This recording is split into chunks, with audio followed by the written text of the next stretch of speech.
மதிய லஞ்சுக்கு என்ன செய்யலாம் அப்படின்னு சொல்லிட்டு பெருசாக யோசிக்கிற வேலையே எனக்கு இருக்காது. ஆனால் இன்னைக்கு என்னன்னே தெரியல, என்ன செய்யலான்னு கிடந்து ஒரே யோசனை.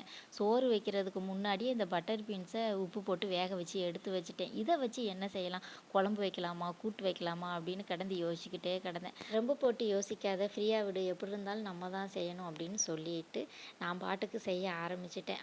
கிரேவி மாதிரி செய்யலாம் அப்படின்னு சொல்லிட்டு ஒரு 3 பல்லாரி வெங்காயத்தை எடுத்து தோல் உரிச்சிட்டு, அதுக்கப்புறமா 1 1/2 வெங்காயத்தை மட்டும் ரஃப்பாக சாப் பண்ணி ஜாரில் சேர்த்துட்டேன். இது கூடவே ஒரு மீடியம் சைஸ் தக்காளி, அதையும் ரஃப்பாக கட் பண்ணி மிக்சர் ஜாரில் சேர்த்துட்டு அரைச்சி எடுத்து வச்சுக்கிட்டேன்.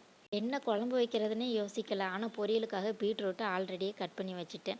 மீதி இருக்கிற 1 1/2 வெங்காயத்தில் பாதியை பொரியலுக்காகவும் பாதியை குழம்புக்கும் யூஸ் பண்ணிக்கலாம் அப்படின்னு சொல்லிட்டு, குழம்பு செய்கிறதுக்கு கடாயில் எண்ணெய் சேர்த்துட்டு கடுகு சேர்த்து பொரிஞ்சதும் வெங்காயம் கருவேப்பிலை சேர்த்து நல்லா வதக்கி விட்டுட்டு, கொஞ்சமாக இஞ்சி பூண்டு பேஸ்ட்டு அதையும் சேர்த்து அதோட பச்சை வாசனை போனதுக்கு அப்புறமா நம்ம அரைச்சி வச்சுருக்கோம் இல்லையா வெங்காயம் தக்காளி, அந்த பேஸ்ட்டை சேர்த்து நல்லா வதக்கி விட்டுட்டு கொஞ்சம் எண்ணெய் பிரிஞ்சு வந்ததுக்கு அப்புறமா மசாலா பவுடர்ஸ்லாம் சேர்த்துக்கலாம். நான் கொஞ்சமாக மிளகாய்த்தூள், 1 ஸ்பூன் மல்லித்தூள், கொஞ்சமாக மஞ்சள் தூள், ஒரு 1/2 ஸ்பூன் கரம் மசாலா, கொஞ்சமாக உப்பு சேர்த்து நல்லா கலந்து விட்டுட்டேன்.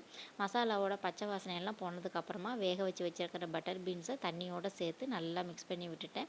எக்ஸ்ட்ரா கொஞ்சம் தண்ணியும் சேர்த்து இதை குழம்பு ஆக்கிட்டேன். இது நல்லா வெந்து வர்றதுக்குள்ளே மிளகு ரசம், இது வந்து நான் கூட்டு மாதிரி வைக்கணும்னு நினச்சேன். ஆனால் கொஞ்சம் எக்ஸ்ட்ரா தண்ணி ஊற்றி குழம்பு ஆக்கிட்டேன்.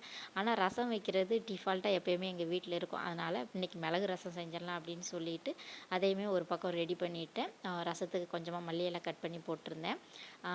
அடுப்பு சிம்லேயே வச்சுருக்கும்போது நல்லா எண்ணெய் பிரிஞ்சு வந்துடும். அதுக்கப்புறமா அதுலேயும் கொஞ்சமாக மல்லி இலையை கட் பண்ணி நல்லா மிக்ஸ் பண்ணி ஸ்டவ் ஆஃப் பண்ணிட்டோம் அப்படின்னா சூப்பரான பட்டர் பீன்ஸ் குழம்பு ரெடி. இதை சப்பாத்தி கூட வச்சு சாப்பிட்டா இன்னுமே சூப்பராக இருக்கும். சாதத்து கூட நல்லா தான் இருந்தது. கையோட ரசத்தையுமே தாளித்து விட்டுட்டு வீட்டில் பிளாக் டீ கேட்டாங்க, அதையுமே போட்டு கொடுத்தாச்சு. ஸோ பீட்ரூட் பொரியல் பண்ணுறதுக்கு முன்னாடி கொஞ்சமாக அப்பளமும் வடகமும் பொரித்து எடுத்துடலாம் அப்படின்னு சொல்லிட்டு அதை தான் பொரித்து எடுத்துகிட்டு இருந்தேன். இந்த வடகம் மீதமான சாதத்தில் பண்ணது எனக்கு ரொம்ப பிடிக்கும். ஒரு இஞ்சி தட்டி போட்ட பிளாக் டீயோட இந்த வடகம் வச்சு சாப்பிடும்போது அவ்வளோ சூப்பராக இருக்கும்.